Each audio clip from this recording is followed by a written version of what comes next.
Job లేక ఇబ్బంది పడుతున్నారా? అయితే మెడికల్ కోడింగ్ మీకు మంచి ఆప్షన్. వెంటనే కాల్ చేసి కోర్సులో జాయిన్ అవ్వండి. నమస్కారం అనిల్ సింగ్ గారు. నమస్తే శిరీష.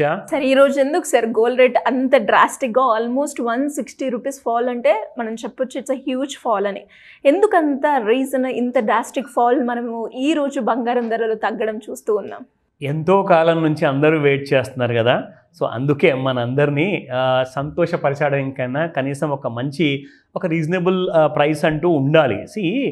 ఓవర్ నైట్ గోల్డ్ ఇంత పెరగడానికి రెండు కారణాలండి. ఒకటి ఏంటంటే genuine buying by lots of countries అనమాట. వేరే దేశాలన్నీ కూడా మన విలువని మనం పెంచుకుందాము, మన ఎకానమీలు ఎలాగో ఉద్ధరించట్లేదు కదా అని చెప్పేసి ఇలాంటి చాలా దేశాలు ఉన్నాయి. యూరోప్లో కానివ్వండి, ఏషియాలో కానివ్వండి. కనీసము బంగారం పెట్టుకుంటే ఏమవుతుందంటే ఆ కంట్రీకి ఉన్న విలువ కాస్త పెరుగుతుంది. ఇప్పుడు సింపుల్ అండి, మన ఇంట్లో కూడా మనం బంగారం ఉంది అంటే ఎవరు తెలియదు, కానీ మనం వేసుకుంటేనే తెలుస్తుంది కదా అఫ్కోర్స్ మన దగ్గర కూడా బంగారం ఉంది అని. So it is status matter. At the same time it shows the authority of a person, ఒక కంట్రీ కానివ్వండి, ఒక మనిషి కానివ్వండి. సో అలా డిమాండ్ వల్ల ఏమైందంటే అందరం బంగారం కూడా కొనడం మొదలుపెట్టారు. ఎందుకంటే కరెన్సీ విలువలు అన్ని దేశాల్లో చాలా పెద్ద ఇంపార్టెంట్ కరెన్సీ ఏంటంటే డాలర్ ఇంపార్టెన్స్ మిగతా దేశాల్లో బాగా పడిపోతుంది. అంటే ఇప్పుడు ఏమైందంటే ఏషియన్ కంట్రీస్ కూడా చాలామంది కూడా మన ఒక కామన్ కరెన్సీ తీసుకొద్దామని చెప్పేసి ఈ ప్లానింగ్ ఎందుకు చేశారంటే, యూరోప్లో బాగా డాలర్ కరెన్సీ అనేది ఎక్కువ వాడబడుతుందని చెప్పేసి యూరోపియన్ యూనియన్ ఫామ్ చేసి వాళ్ళ యూరో అని చెప్పేసి కొత్త కాయిన్ క్రియేట్ చేసుకున్నారు. దానివల్ల ఏమైంది, అక్కడ యూరోప్లో యుఎస్ కరెన్సీ అనేది డాలర్ డౌన్ అవుతుంది. ఇప్పుడు ఏషియాలో కూడా మనం అలా చేయకపోతే మనకు ఒక గుర్తింపు అనేది ఉండదు అని చెప్పేసి అందరూ ఏం చేస్తున్నారంటే కొత్త కరెన్సీలు తీయడం వల్ల డాలర్కి ఇంపార్టెన్స్ తగ్గిపోతే ఇప్పుడు అందరూ కూడా ఏం చేశారంటే మిగతా దేశాల వాళ్ళందరూ కూడా డాలర్లో పెట్టుబడి పెట్టేవాళ్ళు. కానీ ఇప్పుడు డాలర్ విలువనే పడిపోతే ఎక్కడ పెట్టారు ఇప్పుడు పెట్టుబడి? సో వీళ్ళందరూ ఏం చేస్తున్నారంటే బంగారం వెంట పరిగెత్తుతారు. సో బంగారం అనేది ఆకాశాన్ని అంటడం ఏంటి, అసలు ఆకాశం కూడా దాటి ఎక్కడో స్పేస్లోకి వెళ్ళిపోయింది ఆ రేటు కదా. అంటే 67,000 నుంచి ఏదైతే ర్యాలీ మొదలైందో ఒక 6 నెలలు 8 నెలలు ముందు మనం చూసుకుంటే ఇప్పుడు 91,696 వరకు రావడం జరిగింది gold all time high. And ఢిల్లీలో నిన్న spot gold price 24 carat gold ఇంకా ఆల్ టైమ్ హై 94,500 రూపీస్ పైనకి వెళ్ళిపోయింది స్పాట్ గోల్డ్ నిన్న. ఇంకా మన హైదరాబాద్లో 92,000 వరకు రావడం జరిగింది, కానీ అక్కడ మాత్రం ఆల్ టైమ్ హై రికార్డ్స్ అనమాట. ఎందుకంటే ఢిల్లీలో బ్లాక్ మనీ ఎక్కువ ఉంది కాబట్టి. Not trying to say that seriously, just joking, but అక్కడ పెరిగింది, అది మాత్రం వాస్తవం. అయితే నిన్న ఏం జరిగిందంటే మన పెద్ద సార్ ట్రంప్ గారు ఒక అనౌన్స్మెంట్ చేయడం జరిగింది. అన్ని దేశాలకి చాలా ట్యాక్సులు విధిస్తున్నాను టారిఫ్ల రూపంలో అని చెప్పేసి చెప్పాడు. సరే, మరి గోల్డ్ పెరగాలి కదా, ఎందుకంటే బిజినెస్ అన్నీ పడిపోతాయి కదా. ఇప్పుడు గోల్డ్ ఎందుకు పెరగట్లేదని చెప్పేసి అందరూ కొంటూనే ఉన్నా కానీ నేను గోల్డ్ కుప్పకూడడం జరిగింది. సో అదే నేను సన్నివేశం ఎక్స్ప్లెయిన్ చేయడానికి ట్రై చేస్తాను. ఇప్పుడు ఎందుకు పెరగాలి, ప్రపంచంలో సీక్రెట్ అనేది ఓపెన్ సీక్రెట్ అయినప్పుడు ఆ రిజల్ట్ కూడా అనుకూలంగా ఉండవు. అంటే సీక్రెట్ అన్నప్పుడే ఆ రైజ్ అనేది ఖచ్చితంగా ఉంటుంది. ఆ సీక్రెట్ కాస్త అందరికీ తెలిసిపోయింది అనుకోండి, then it will become open secret. So అందరూ కూడా డబ్బులు చేసుకుంటారు కదా, మరి అక్కడ నుంచి ఇంకా గోల్డ్ పెరిగితే అక్కడ నుంచి అందరూ ఏం చేశారంటే గోల్డ్ కొనడం మొదలు పెడితే ఇదేమో పడిపోవడం మొదలు పెట్టింది. అంటే normal money of a common man గోల్డ్లోకి దూరినప్పుడు స్మార్ట్ మనీ ఎగ్జిట్ అవుతుంది. స్మార్ట్ మనీ అంటే ఎవరు? పెద్ద వ్యాపారవేత్తలు ఉంటారు, గోల్డ్ ట్రేడర్స్ ఉంటారు. అంటే కనీసం ఒక 1000 కేజీలు 10,000 కేజీలు 1,00,000 కేజీలు కొని అమ్మేవాళ్ళు ఫ్యూచర్స్ మార్కెట్. వాళ్ళు ఏం చేస్తారంటే దే నో ఎవ్రీథింగ్. ఓకే, బకరాలు అందరూ వచ్చేసారు, ఇప్పుడు మనం అమ్ముదాము. 91,700 నుంచి నేను పడడం మొదలు పెడితే 88,700 వరకు పడిందండి.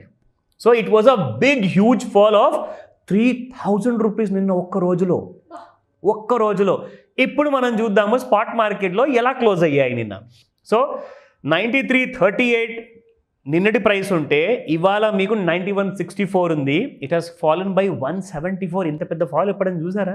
3 డిజిట్స్లో బంగారం పడిపోవడం నిజంగా it is a kind of a mesmerising news అనమాట. మీ అందరికీ గుడ్ న్యూస్ ఇది. అయితే మరి ఇక్కడ నుంచి ఇంకా గోల్డ్ పడుతుందా పెరుగుతుందా, అదేంటి ఆ సస్పెన్స్ కూడా క్లియర్ చేస్తా. బట్ బిఫోర్ దాట్ 22 క్యారెట్ చూసుకుందాం. ఓకే, నిన్నటి ప్రైస్ 85.60 ఉంటే ఇవాళ 8400 ఉండింది. అగైన్ అది కూడా మీకు దాదాపు 160 రూపీస్ డౌన్. 18 క్యారెట్ నిన్ననే అసలు చెప్పా, మొట్టమొదటిసారి 7,000కి చేరింది శిరీష 18 క్యారెట్ గోల్డ్ అని చెప్పేసి. అది కాస్త దానికి ఒక దిష్టి తగిలింది, అక్కడి నుంచి కుప్ప కూలిపోయింది. And it has fallen to 68.73, a fall of around 131 rupees. So యాక్చువల్గా చెప్పాలి అంటే 7,000 రూపీస్ అనేది హిస్టరీలోనే ఇప్పటిదాకా 18 క్యారెట్ ఎప్పుడు టచ్ అవ్వాల. ఇది మొట్టమొదటిసారి. సో అందరికీ ఇది కూడా ఒక గ్రేట్ యూజ్ అండి. ఎవరైతే జెన్ జీ అండ్ జెన్ ఆల్ఫా వాళ్ళు కొత్తగా కొనాలనుకుంటున్నారో అట kind of a lesser carrot, same kind of glittering gold ఉంటుంది, అదే ఆభరణాలు ఉంటాయి. ఎవరికి తెలియదు అది 22 క్యారెట్ గోల్డా లేదంటే 18 క్యారెట్ గోల్డా. సో దీనికి డిమాండ్ ఎక్కువ ఉంది, గుర్తుపెట్టుకోండి ఈ మాట. Now let me show you the suspense clear చేస్తాను ఇప్పుడు. సో ఇక్కడ మనం చూసుకుంటే శిరీష, రెగ్యులర్గా మనము డైలీ చార్ట్ ఫస్ట్ చూపిస్తాం. ఎందుకంటే మీకు ఒక బియాండ్ ది ఇంట్రాడే మూవ్మెంట్ కాకుండా ఒక కైండ్ ఆఫ్ వైట్ స్పెక్ట్రమ్ లాంటి వ్యూ వస్తుంది మీకు డైలీ చార్ట్ చూస్తే. Of course if you go to the weekly chart కానివ్వండి, మంత్లీ చార్ట్ కానివ్వండి, మీకు అసలైన ట్రెండ్ అనేది క్లారిటీ ఉంటుంది. కానీ ఇప్పుడు మనము డైలీ చార్ట్లోనే ఎందుకు చూపిస్తామంటే దీంట్లో మీకు మోర్ దెన్ 90% ఒక ఐడియా అనేది వచ్చేస్తుంది. నా మొన్నటి దాకా ఇన్ఫ్యాక్ట్ 2 ఏప్రిల్ వరకు డైలీ చార్ట్లో చూసుకుంటే ఒక normal kind of rise 91,100 and 90,245. కానీ నిన్న మనం చూసుకుంటే ఒక huge kind of a bar అనమాట, చాలా పెద్ద బార్ ఫామ్ అయింది. High of around 91,700 and down of about 88,750, 700 ఆ రేంజెస్లో వచ్చింది. అయితే ఇప్పుడు నేను మీకు ఇది ఎందుకు చెప్తున్నాను అంటే అందరూ ఇప్పుడు అడుగుతారు, సార్ ఇప్పుడు ఇక్కడ నుంచి రోజుకి ఏం జరగబోతుంది అని. నేనేం చెప్తున్నానంటే ఈ హై అండ్ లో ఒకటి గుర్తుపెట్టుకోండి. 91,700 పైన 3 days కంటిన్యూస్గా క్లోజ్ అవ్వాలి, అప్పుడే మీకు 1,00,000 దాటుతుంది, లేదంటే దాటదు. 88,700 కింద 3 days కంటిన్యూస్గా క్లోజ్ అవ్వాలి, దాని కిందే ఉండాలి. అప్పటిదాకా మీకు 70,000 లేదా 65,000 అన్న రేట్స్ కుదరవు రానికి.